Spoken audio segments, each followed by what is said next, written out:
To som tiež nevedel. Nech sa páči, tento pán čaká na otázku. Neviem, či to bude otázka, skôr apel na vás, chalani.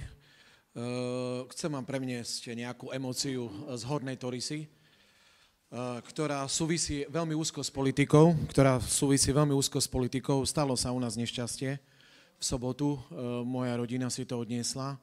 Hej, blízka, Peťka vie, čo sa stalo, aj sme tu nechceli dneska prísť.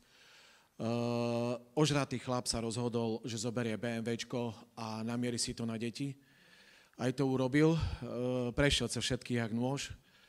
Bol to veľký šok pre našu rodinu, ležia v nemocnici, chvála Bohu, stav je stabilný.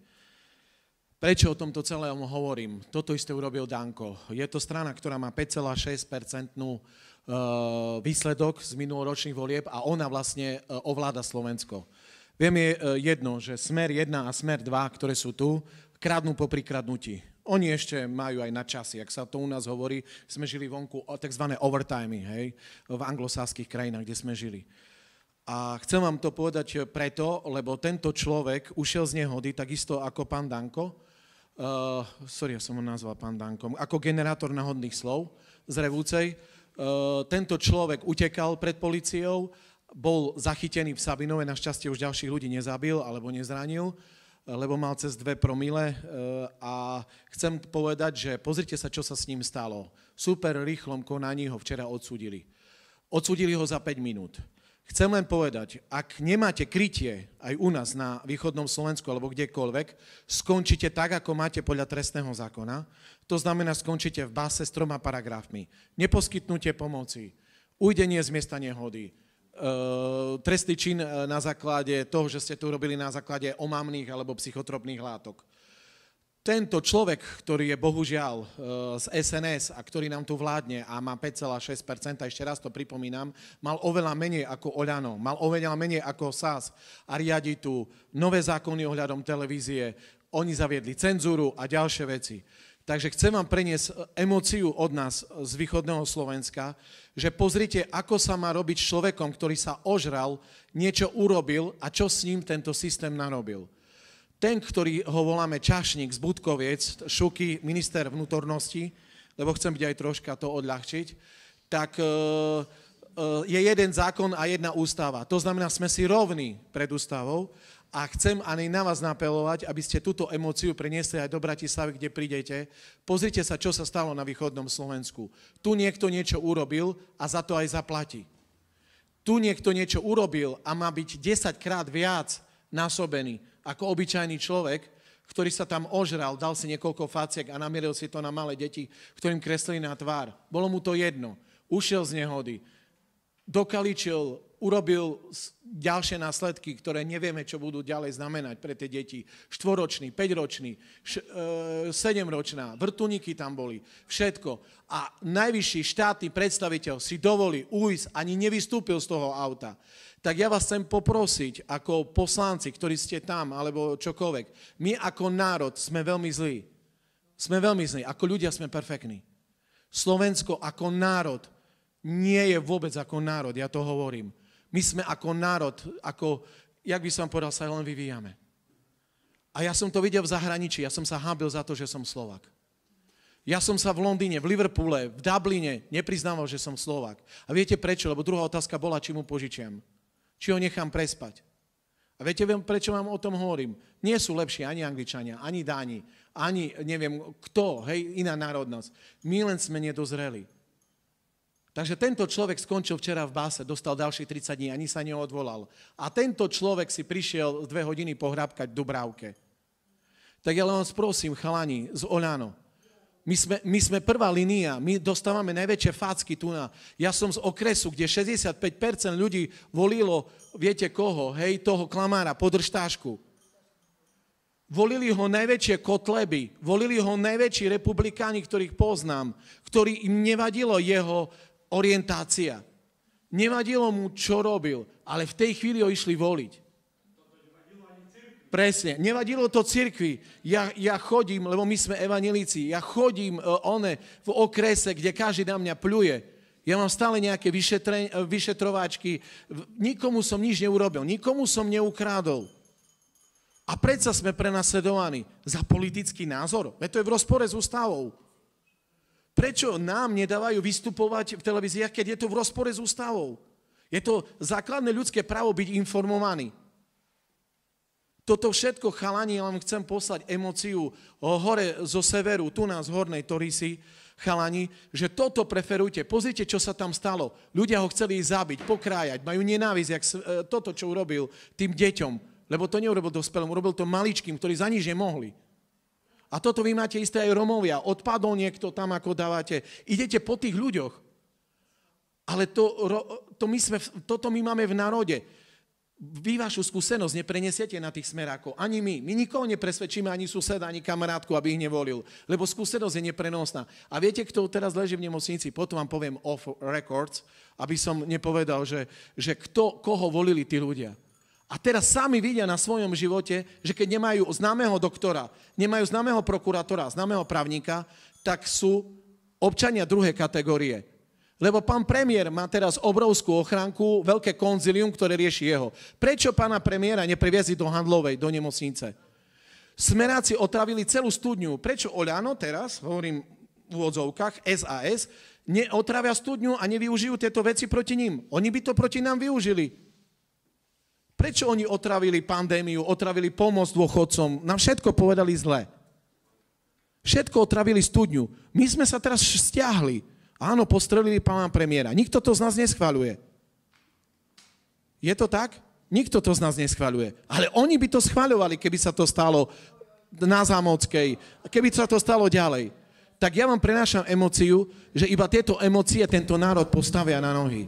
Nie fakty, jak to tu hovoríte. Nikto už si nepamätá, že tam bolo 1,7 milióna. Sorry, ale máte pravdu. Ale týchto ľudí to nezaujíma. Títo ľudia prišli z piva, dneska zápas, oni neriešia, že my sme tu. Oni neriešia pravdu, ich pravda nezaujíma. Sorry za výraz, to není skeptické voči vám, chalani. Ale dajte do toho emóciu. A povedzte to v Bratislave, keď niekde sa dostanete. Pozrite sa, čo sa stalo na východe a čo sa stalo tomu Dankovi. Nič, ešte mal aj priestupok. Nie je možné z trestného hľadiska mať priestupok, keď je to trestný čin.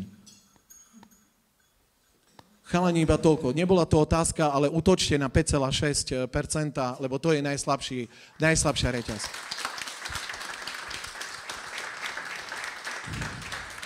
Ja ďakujem za tieto silné slova, ktoré odzneli a chcel by som vás poprosiť pri tejto príležitosti, lebo to sú detičky. 4-5 ročné detičky, ktoré teraz takisto ležia, ako pán povedal, dokaličené. A my nevieme spraviť možno nič viac, ako momentálne sa za nich pomodliť, aby sa im polepšilo, aby im pán Boh dal uzdraviť sa a vrátiť sa k svojim rodičom. Ja sám mám 4-ročného synčeka a takisto, keď ten pán hovoril tu predo mnou, tak ja mám takisto svoje emócie a skutočne triafal klinec po hlavičke. Ja by som vás všetkých poprosil, neviem, či to pomôže, ale aspoň takto, aby sme vyjadrili solidaritu aj týmto ľuďom, ktorí dnes prišli, ich detičkám a poslali im do nemocnice jeden veľký potlesk. Večer sa môžeme za ne pomodliť.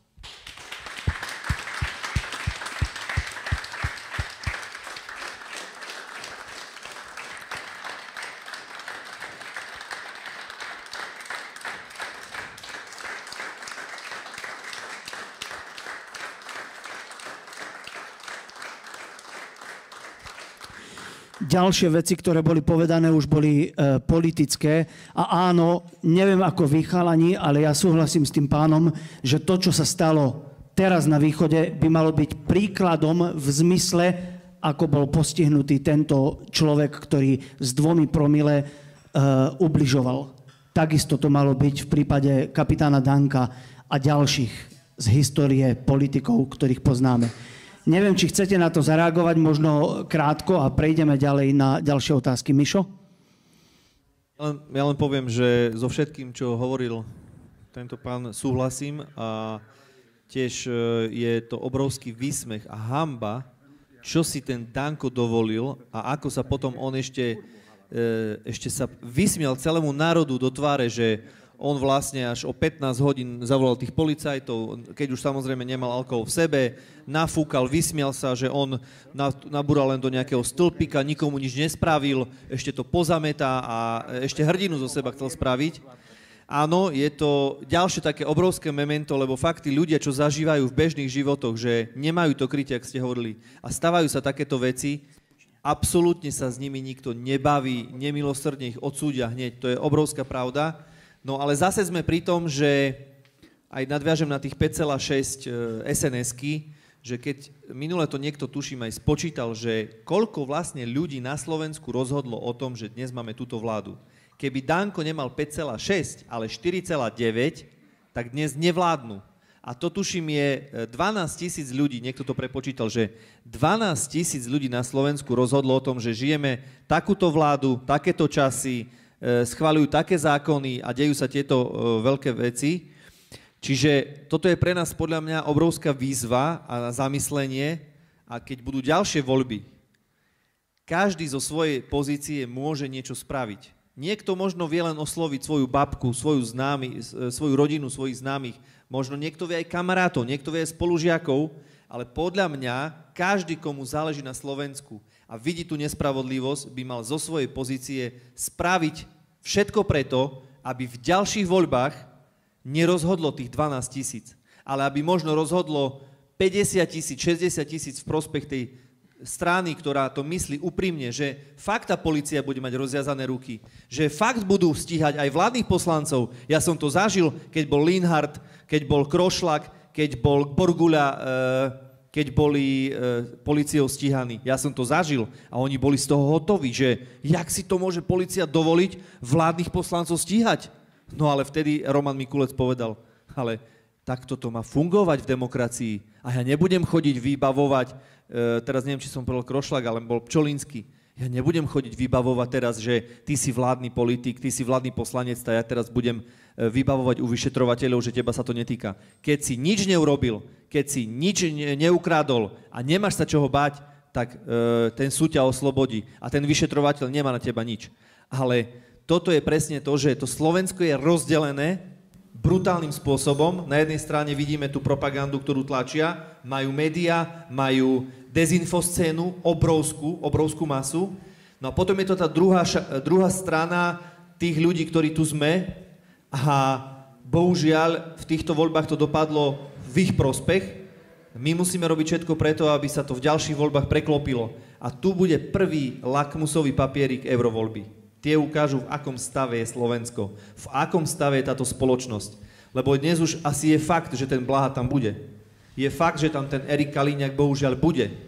No ale to je presne otázka, výzva pre nás, že či tam budú aj tí slušní, normálni politici, ktorí budú reprezentovať naše Slovensko, náš národ v tom Európskom parlamente. Či budú mať vplyv na to meniť veci v prospech Slovenska, v prospech demokracie. Takže toto je tiež veľká výzva a lakmusový papierik, ale hovorím, kľúčový zápas sa zvedie v ďalších parlamentných voľbách. My bohužiaľ sme v pozícii, kedy ťaháme za ten kratší koniec, kedy nemáme už ani slobodné médiá, nemáme jednoducho tie osobnosti. Hej, teraz sa postavili za toho Kovačiča.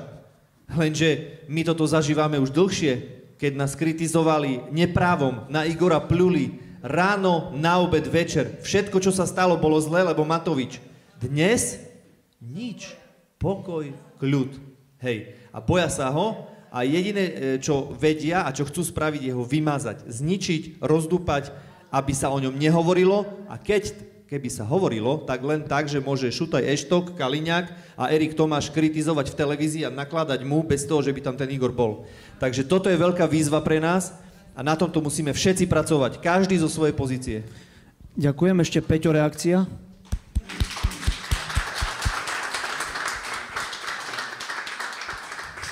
Je mi naozaj ľúto, ale musím potvrdiť vaše slova. Naozaj s ľútosťou to hovorím, ale máte pravdu, že ako celok, a to je jedno, či ste z jednej alebo z druhej strany, z jedného brehu alebo z druhého brehu, ako národ sme nedospeli k tomu, aby zákon platil, aby sme si uvedomili, aby zákon platil pre každého. Na Slovensku je obrovské množstvo stále ľudí, ktorí naozaj považujú to, že zákon platí iba pre tých, ktorí nemajú kontakty a pre tých, ktorí kontakty majú, považujú za správne. naozaj im to nevadí. A toto je naozaj dôsledok toho, že sme si neuvedomili, že tá spravodlivosť musí byť naozaj pre každého rovnaká. A toto je výsadou mnohých vyspelých krajín. A to je naozaj iba dôsledok toho, že nie sme tak vyspelí na to, aby sme boli spravodlivou krajinou. V žiadnej inej krajine by sa to nestalo. V žiadnej inej krajine. V každej ostatnej krajine by naozaj politik typu kapitán Danko by dávno exemplárne bol potrestaný za to, čo spravil. Pravdou je však to, že žiadna vláda sa nepokúšala ani len rozviazať ruky. A to bez ohľadu na to, či to bola pravicová vláda alebo ľavicová vláda. Podarilo sa to nám iba. A evidentne vidíme, že 3 roky nestačili na to, aby sme to jednoducho zanechali výraznejšiu rihu v tom systéme spravodlivosti. Lebo tí, ktorí dnes vládnu, útočia na všetkých tých spravodlivých, ktorí teda sa snažili o to, aby tá spravodlivosť bola rovnaká pre každého jedného. Tie útoky na čestných policajtov, vyšetrovateľov, tie útoky na prokurátorov, ale všimnite si, nebýva zvykom v žiadnej slušnej krajine, aby politici útočili tak výrazne na sudcov. Dnes sa to stáva. Dnes naozaj ako to, že politici výrazným spôsobom ovplyvňujú, kto bude a kto nebude v súdnej rade, je dôkazom toho, že my sme nevyspeli ako národ na to, aby sme boli spravodlivou krajinou, aby sme boli krajinou, kde platia zásady právneho štátu. A toto je teda to, čo vladí našim priateľom z Európskej únie. Preto teda nám neveria, že ich peniaze, ktoré tu posielajú, budú naozaj spravodlivo využívané. A z tohto dôvodu práve, že oslabili systém spravodlivosti, nám hrozí postih v podobe, že zastavia eurofondy. Toto je naozaj... My sme nikdy nemali tak blízko k tomu, aby nám tie eurofondy zastavili. Teraz máme k tomu naozaj veľmi, veľmi blízko. A k tomu dospejeme, tak za to vlastne budeme pikať my všetci. Ale len kvôli tomu, lebo Fico, Pellegrini a Danko sa snažia nie pomáhať ľuďom, ale pomáhať tým, ktorí sú stíhaní, spravodlivo stíhaní za svoje skutky, ktoré tu spôsobili. Naozaj s ľútosťou to musím povedať znova, ale máte pravdu. Ako národ sme nedospeli k tomu, aby sme presadzovali a uverili tomu, že spravodlivosť musí platiť pre každého rovnako. Ďakujem.